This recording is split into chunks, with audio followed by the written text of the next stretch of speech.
Good afternoon. Excited about the day, another opportunity, get to play. Really proud of my team. I got a great team. Got a great group of kids, young ladies. Really, again, appreciate our crowd yesterday. I thought we had a tremendous crowd, and I'm looking forward to tomorrow. I think we're going to have a great college basketball environment tomorrow for two great teams. So we haven't practiced yet. We watched film last night and again this morning, and we know we've got a tremendous challenge in front of us with Michigan State, and well coached, got great players. I think tomorrow the country's going to see two really great teams play and battle, but you're also going to see two of the premier players in the country. We're blessed to have one in Victoria, and obviously the Powers kid for them is really special. So should be a great day, great ball game. We'll have to do our part to make it a great game, but I expect that we will. And really, again, excited about the opportunity, excited for Starkville and for Mississippi State to have this opportunity hosting and being a part of this great event. Okay. Robbie? Morgan, how frustrating was it for you yesterday in the first half when you had foul trouble, and how excited are you to get back out there and get a chance to kind of reset tomorrow? It was frustrating, but I knew Jazz could handle it. So, I still got to cheer my team on, even though I'm not out there. So, I got to keep her head on straight so she can lead the team while I'm on the bench. So, it was good to actually watch and see her do some good things out there. David, then we'll go to Danny P.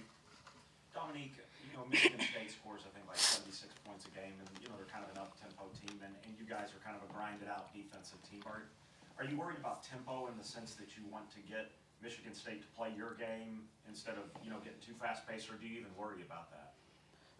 I don't think so. I don't think we're too worried about it. If we play our game, we'll be fine.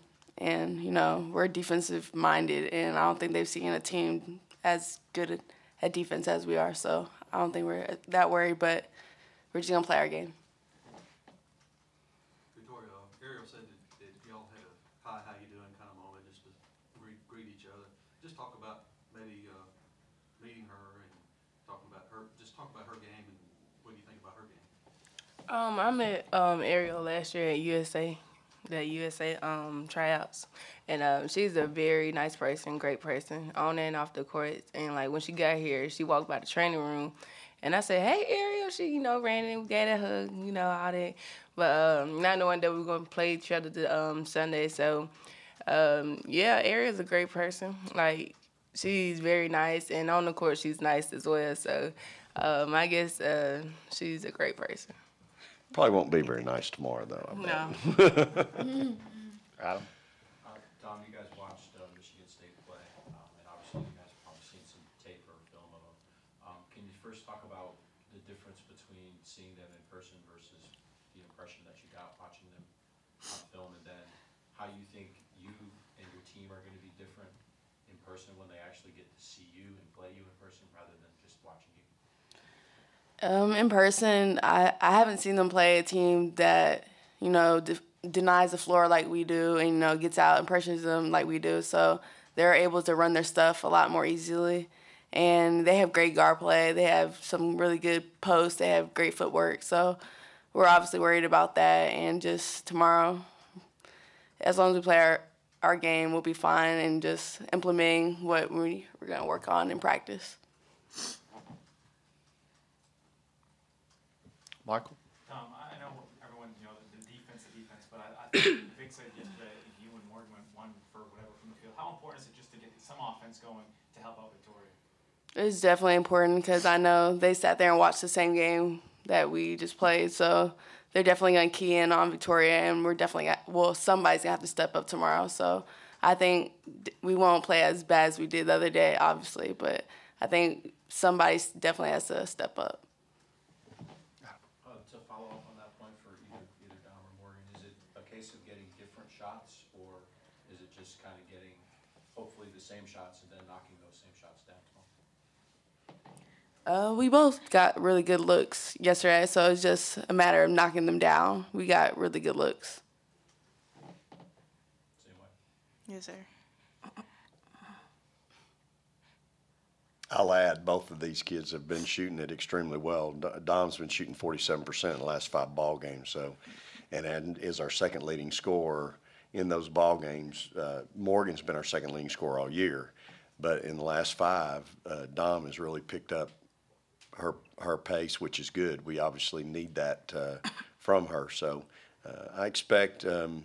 You know, for whatever reason yesterday, obviously we didn't just play great. And again, we don't want to take anything from UT Chattanooga. They played outstanding, had a great plan, but we did get some really good looks. So from a coach's standpoint, I'm certainly not concerned. I have all the trust and confidence in this team, and feel like even our stickbacks that we missed with our bigs, you give me those tomorrow, I'm going to roll the dice and take my chances. And I'm certainly going to do that with this group up here.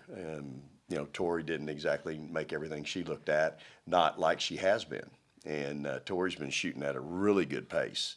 So I think all of these kids we've got one under our belt now. We kind of knocked the rust off. I'll be real surprised if we just don't play really good tomorrow.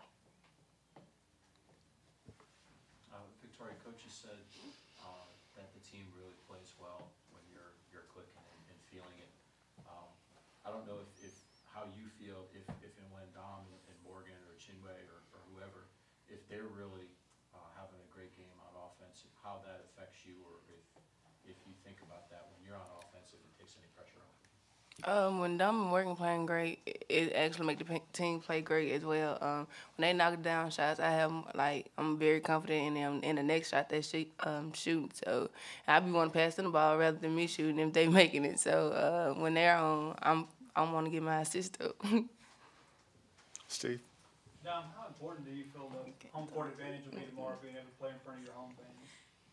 I think it's really important just having our fans behind us. You know, when we take charges, it's a really big momentum swing. Our crowd loves it, so just having the fans behind us is a really big deal. Beats the heck out of the alternative. Derek, you have a question? I thought I saw your hand. Anybody else? Victoria, Michael? what's the type of game when you're going against an Aerial Powers, or how you play against Tennessee, 30 points there and 26 against South Carolina, the big games? Does this kind of get you even more motivated when you're going up against someone like Aerial Powers on the other end? I'm always motivated by anybody we play. Anyone we play, I have the same motivation. It's just whether I come out and do what I got to do or not.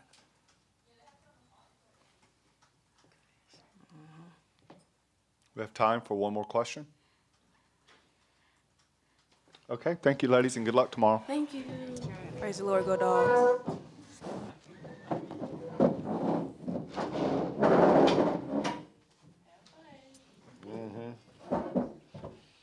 One of these days, I'll make you sit through mine. Okay, questions? Adam? I think obviously you've watched film or tape of them. Just impressions of seeing them actually in person, and then how you think that your team is going to be different from what they've seen of you on tape.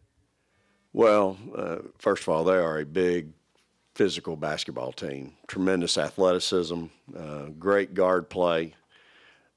I see a real confident team, a swagger, you know. They've been to the wars in the Big Ten like we've been to the wars in the SEC. So I think you're going to see two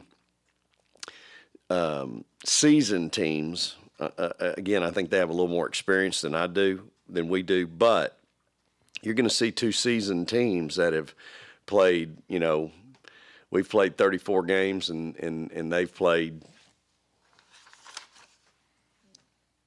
33. So you're going to get two teams that have been to the wars and know exactly, you know, what it's all about. So, you know, they've played at Maryland and Ohio State and all those places. So they're not going to be intimidated tomorrow playing here. So we know that. We know what's in front of us, and we have a tremendous amount of respect for them.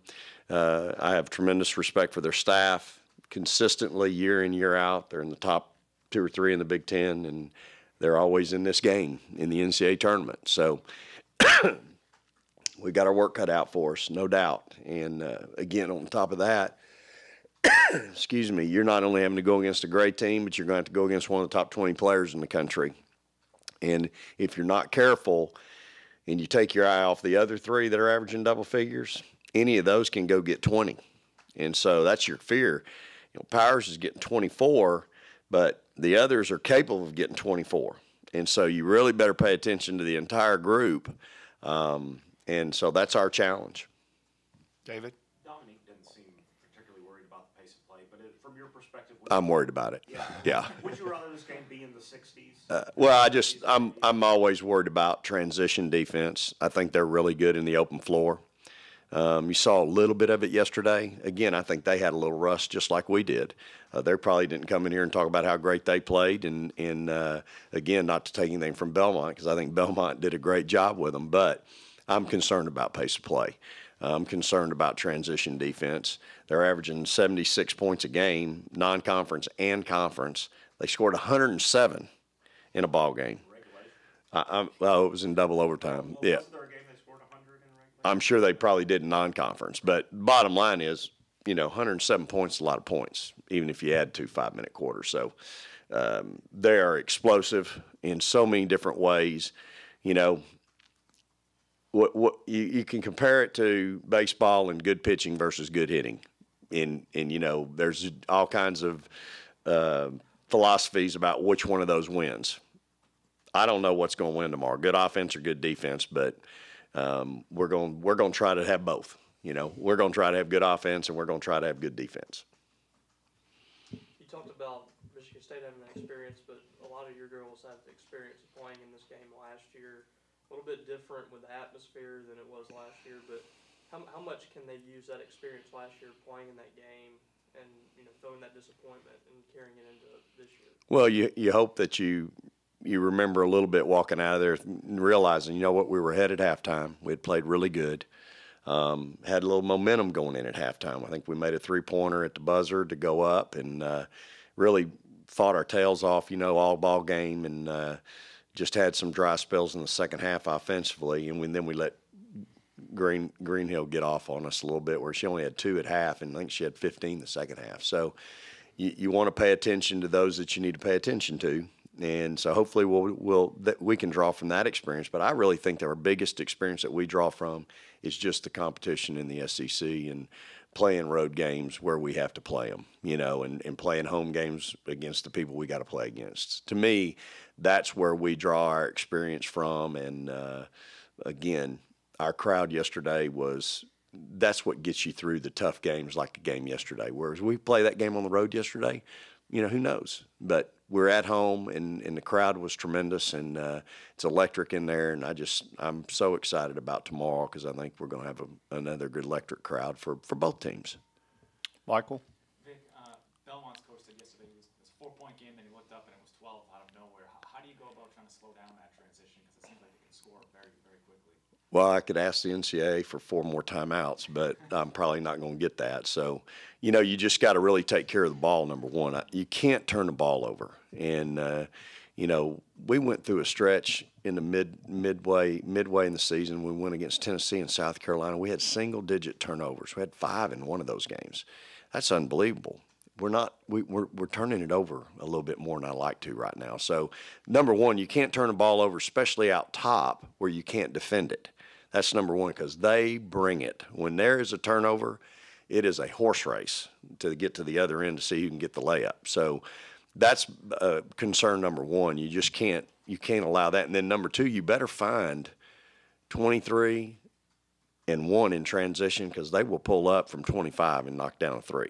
And so I think you've got to respect that and realize they're more than capable of doing that, and find them and deal with it. And so that's my concern in transition, is those back-to-back 3-pointers. That's what turns 2 to 8, 4 to 10, and so it can get away from you in a hurry.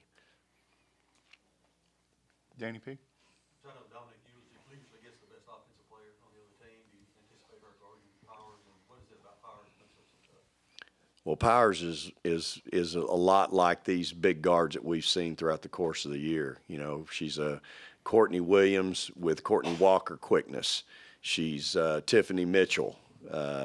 We've seen this kind of player before: long, tall, athletic, quick, big high release, hard to get to, and so you know, we have some experience in dealing with a big guard like this, but not one is prolific scoring like this one. This one scores a bundle, and so and does it at a very, very good percentage rate.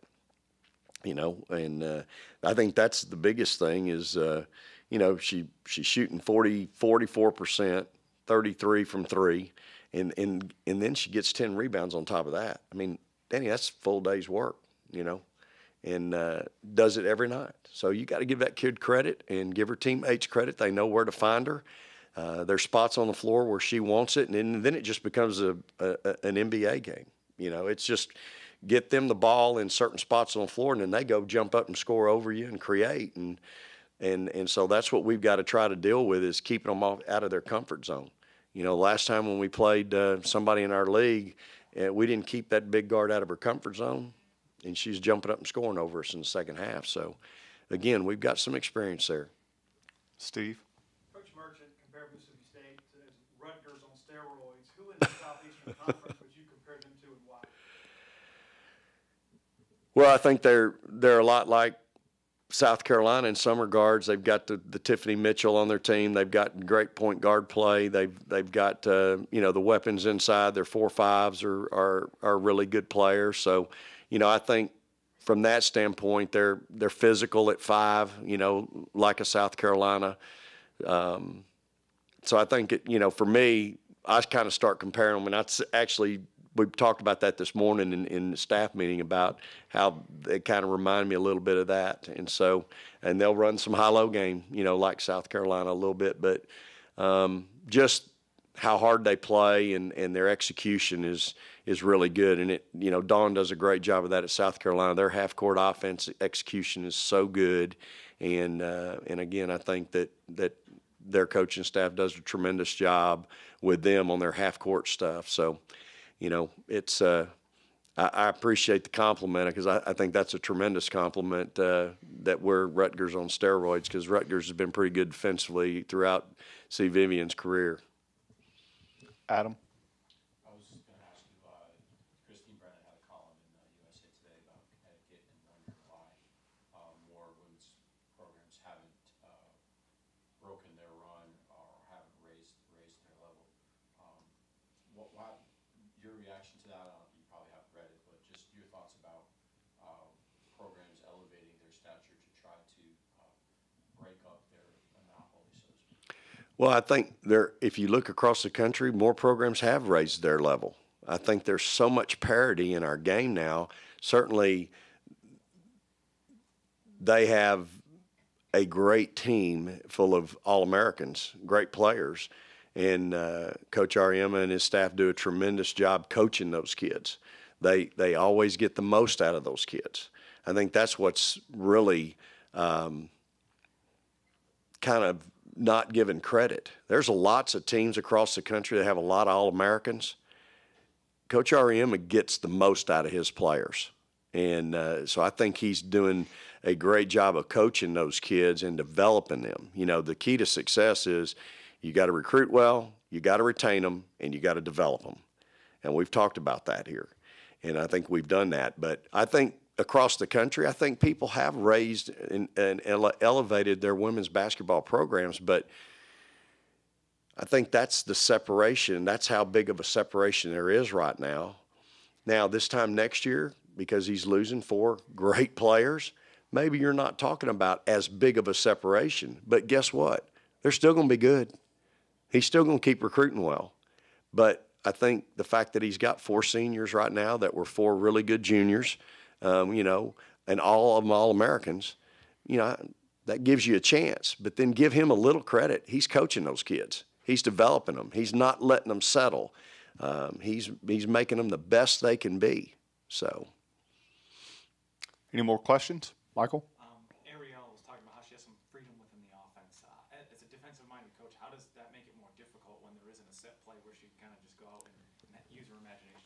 And that's what I'm talking about. We've gone against that in this league with certain players, and it just becomes an NBA game, a WNBA game, or whatever you want to call it. It's just one-on-one, and I'm better than you, and I'm going to go get my shot where I want to get it from.